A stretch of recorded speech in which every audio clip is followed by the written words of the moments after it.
you get, if you have the 5 points that the examiner is looking for, you're going to have 2.5. So half of the total will be deducted. Why?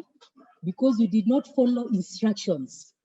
Summary writing, whether there is space provided for the rough draft or not. Because I remember there's a year, NEC did not provide space for the rough draft.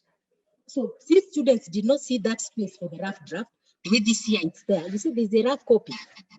There's a rough copy here this year, 2019. There's a year where the rough copy was not provided. So most students wrote in note form because they said they've not provided the rough copy. So that means these are notes, and they made notes and they ended up losing marks. So whether the rough copy is provided or not, you see the word summary. It means continuous prose for you to score full marks. Number 2, when the summary is being marked, the examiner is very keen. The examiner has to ensure that you have obeyed all the rules of grammar. So obey all the rules of grammar as you answer this question. Which are these rules? That your sentences must begin with capital letters. That you must spell words correctly.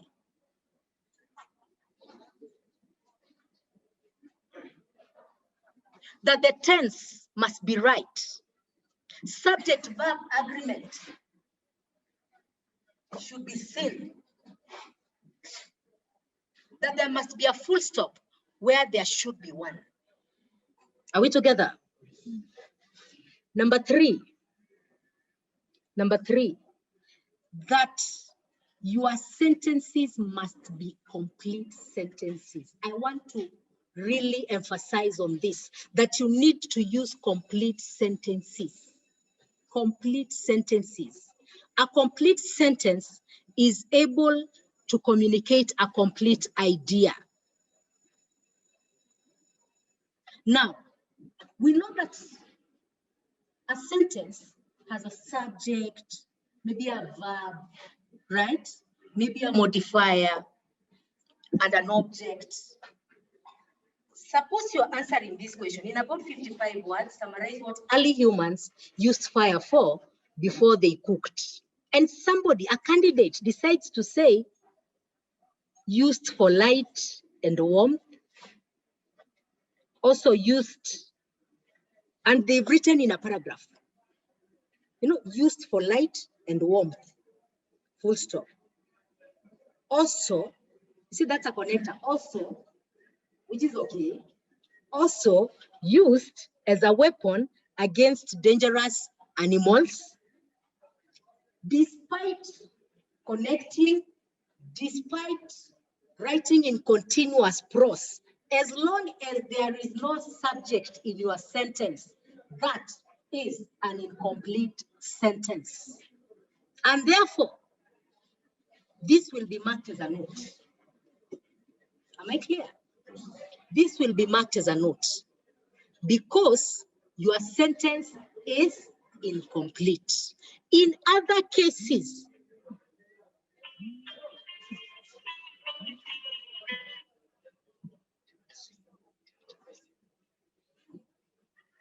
I'm sorry about that. So in other cases, that sentence will not even score because the examiner will ask, what is this that is used as a source of warmth? You have to be very specific. You have to write complete sentences. Number 4, in summary writing, use of short forms and contracted words is not allowed. Short forms are like what you do when you're writing notes. Instead of writing therefore, you write there and number 4 down there. That's a short form.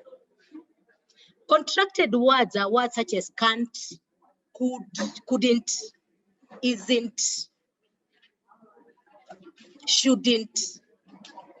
If these are found in your writing, then you have to be penalized. Are we together? Another thing that you need to know is that you have to adhere to the number of words given. You have to adhere to the number of words given. For instance, this question in about 55 words. About 55 words means approximately 55. So approximately 55 words implies that I should mark up to word number 60. So plus 5. Plus 5. From 1 to 60. In not more than 40 words. In not more than 40 words means that as an examiner, I'm supposed to mark up to word number 40. So 41 will not even be looked at. So do not write more than the required number of words because no one will mark them. Adhere to the number of words given. Have you understood? Yes. Now, I told you that if you write in point form, you'll get half of the total. That is if all the points are there. If you use incomplete sentences, even if you write in continuous prose, that will be considered to be notes and not summary writing. And not summary writing. So question 3, identify 4 advantages of cooked food. That is also a comprehension question because the answers are in the passage. You don't need to think critically. You don't need to interpret. You will just get the answers and paste them. Let's look at those answers that are in the passage so that we get them. Advantages of cooked food.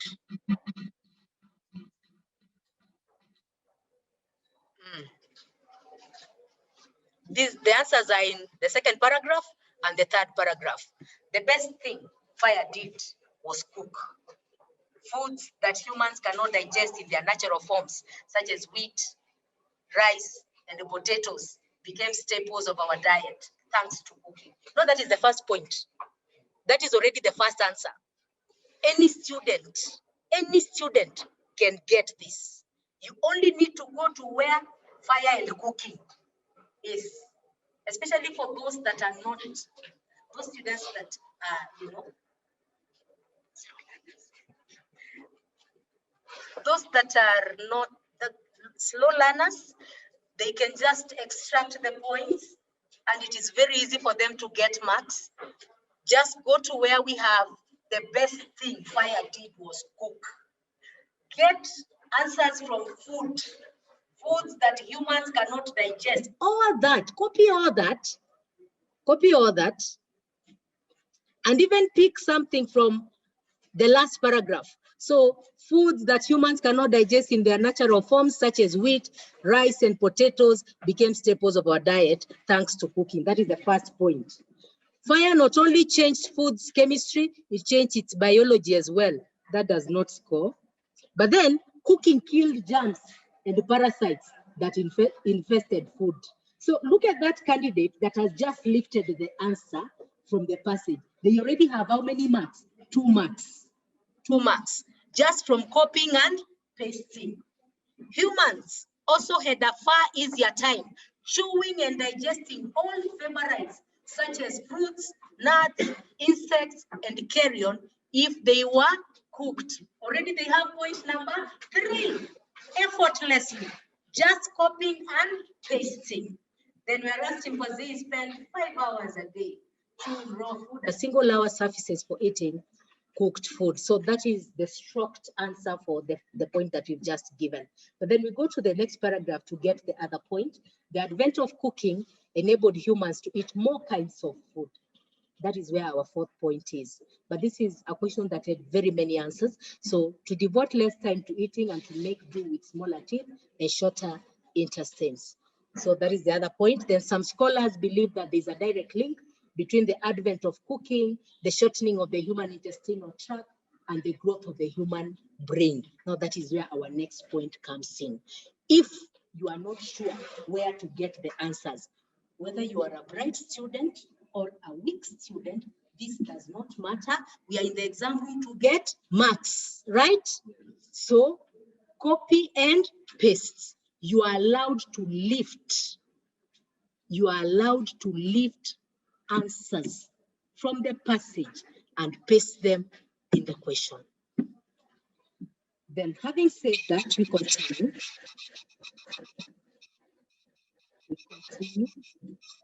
So that is the comprehension question. Then explain the link that the author says between eating cooked food and the development of the human brain. Now this requires inference.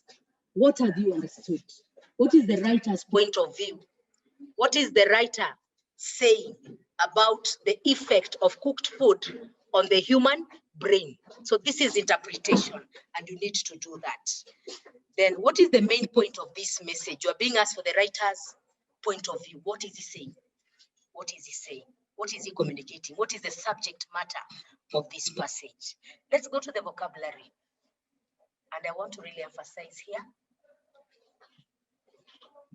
Look at the vocabulary that we have there.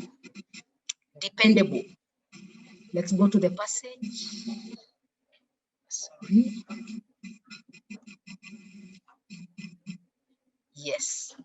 Humans now had a dependable source of light and warmth.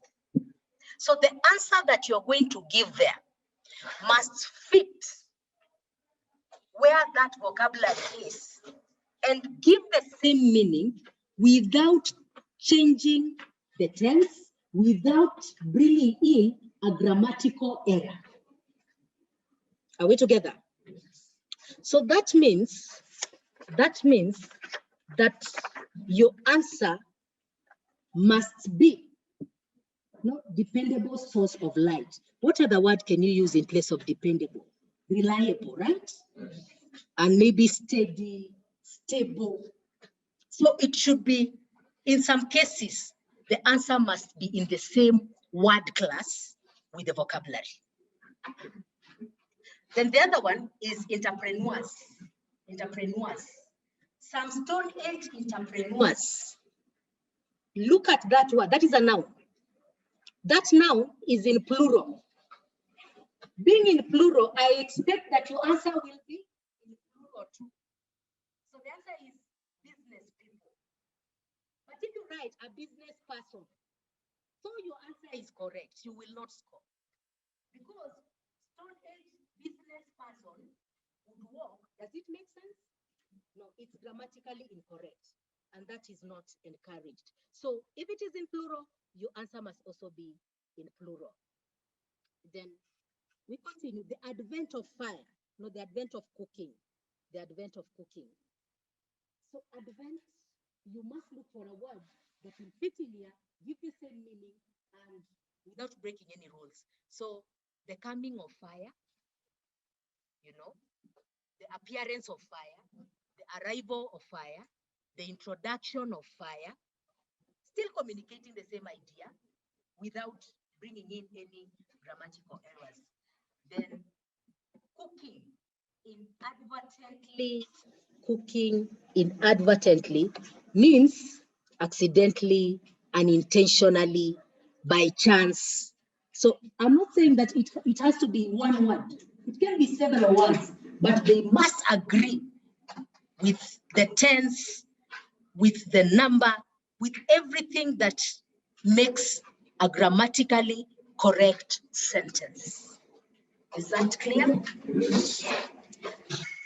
Then having said that, I want us to look at note making.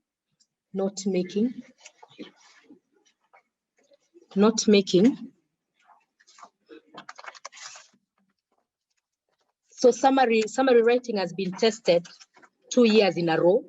It's been a while since they tested note making. It's been a while since note making was tested. Whereas summary writing is written in continuous prose, note making is done in point forms. This is done in point form. Note making is done in point form. not making is done in point form. Is done in point form. And what shows that what you're writing are notes are the point markers. What shows that what you're doing is not making are the point markers, like 1, 2, A, B, C, D, a dash, asterisks, dots. All these signify that you're doing not making. All this shows that you're doing not making.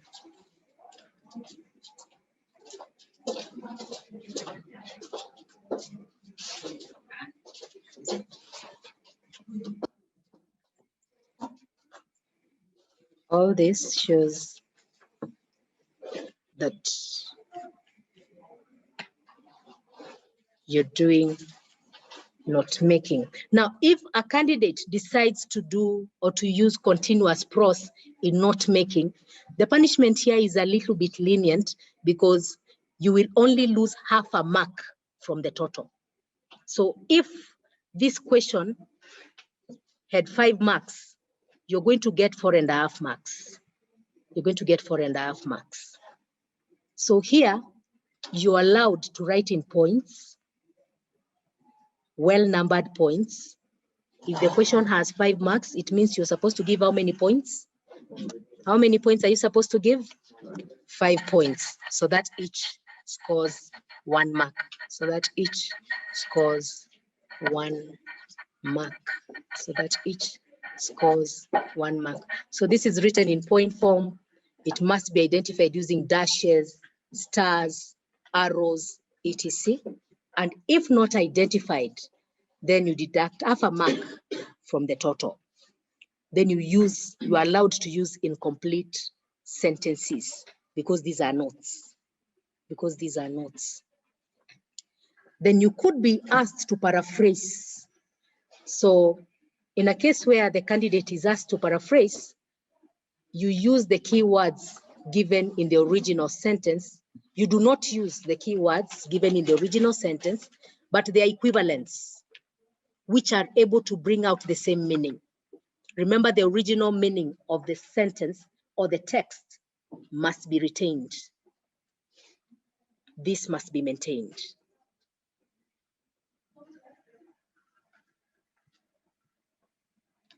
Is that understood? Am I too fast? Okay. Now, having said that, I told you that over the years, there must be a question on attitude. There must be a question on attitude. You know, what is attitude? That is a question that most people ask themselves. You know, how do you describe attitude? Attitude refers to the feelings expressed by the author, by the speaker, because even in poetry, this is a likely question. What is the attitude of the persona, you know, towards the subject matter? What is the attitude of the writer towards the subject? And it is important to note that to describe attitude, we only use 2-word classes. We only use 2-word classes to discuss attitude. 1, adjectives. Adjectives, because we are describing something. We are describing something. Then 2, a descriptive noun. A descriptive noun. Now, look at this example. A girl is passing by, and a boy says, this girl is slim. This girl is slim. It shows she may not be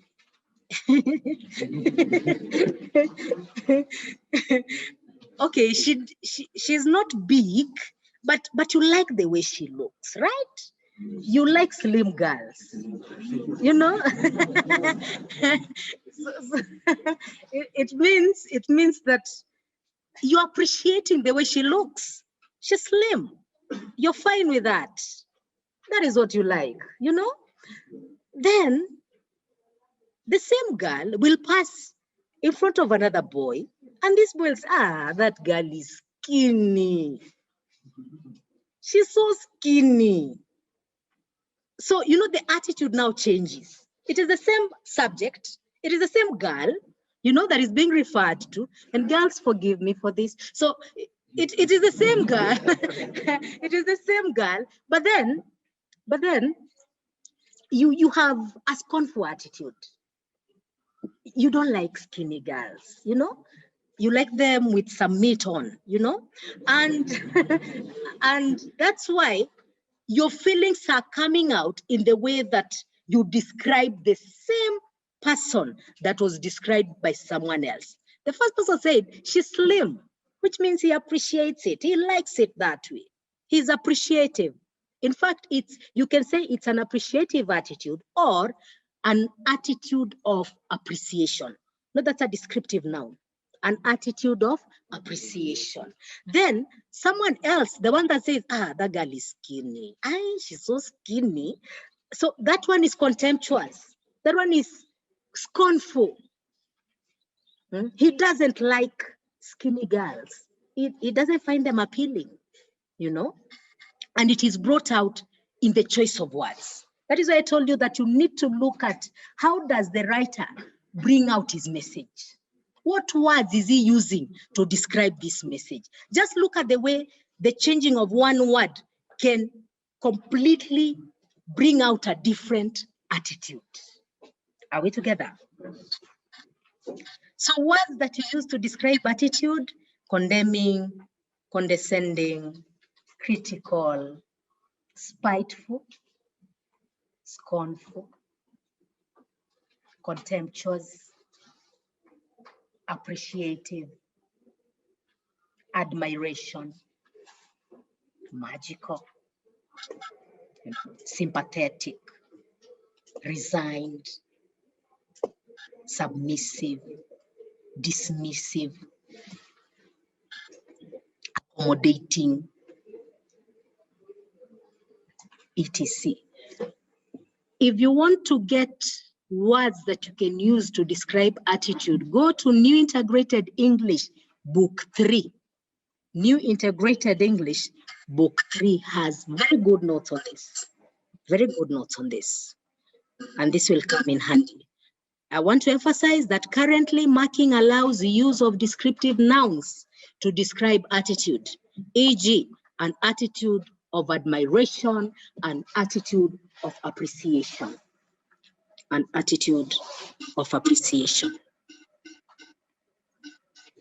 We've done summary writing, we've done note making, we've also looked at paraphrasing. So what are the challenges in this paper? Failure to answer in full sentences is one of the challenges. Failure to answer in full sentences is one of the challenges.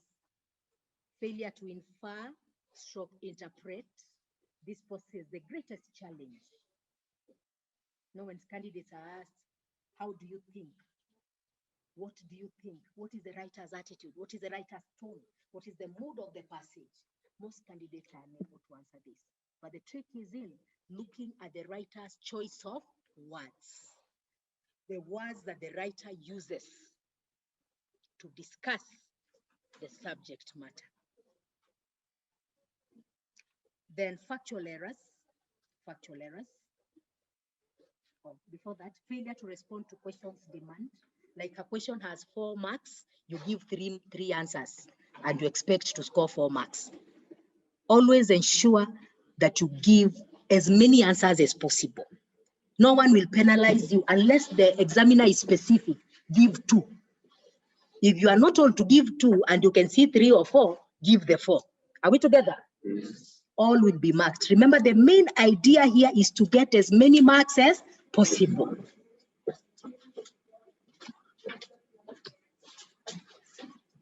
Then factual errors. This includes misspelling words, which can change the meaning of what you're saying, like rush and rush. Took a leave is Somebody writes live, L-I-V-E, it changes the meaning. Suffered psychologically, somebody says physiologically. Look at that. That also changes the meaning of your writing. And in so doing, you end up missing marks. In the paper that I had just shared, there is this question where students were supposed to say the uses of fire. And one of the uses was that fire was able to, let me see, about something about prowling lions. Prowling lions. So some students were spelling prowling as P-R-A-W-L-I-N-G. If you misspell that word, then the meaning of that sentence changes completely. And because of that, you are not going to score. So you have to be very careful that you spell words correctly so that you don't come up with, factual errors. Is that understood? Then in making notes, failure to use incomplete sentences. But then I want to say that you will not be penalized if in notes you write complete sentences. The main issue in not making is numbering your points. If they are numbered, even if they are complete sentences, those are notes. Am I clear? Because you may decide to use incomplete sentences and you throw away the main idea, the one that is being marked. So as long as the point marker is there, then that is going to be marked. Excuse me. So that is going to be marked. Then in summary writing, failure to use complete sentences, that is another challenge. Then expression errors. This is subject-verb agreement. Subject-verb agreement, where somebody says, I cooks. I cooks. You can't say that. You're supposed to say, I cook. Later, let's first finish the presentation, then we'll ask questions. Yes. Then we have factual errors. We have factual errors where, the intended meaning changes completely. Then omissions, where you omit very key words that are important in a sentence. Let me give you an example. Write this sentence down. I want you to go through it.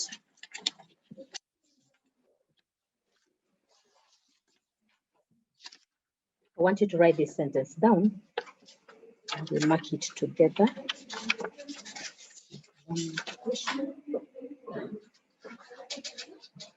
Yes, we have always known, opening speech marks, we have always known that it was our Father's plan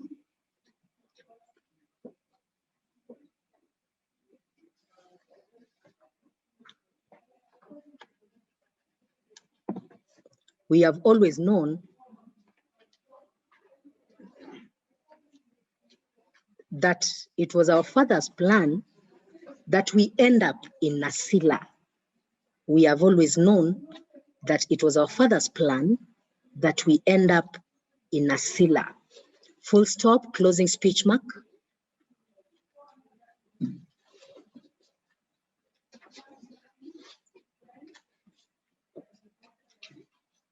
Tayo told her sister, trying hard not to answer her directly. Tayo told her sister, trying hard not to answer her directly.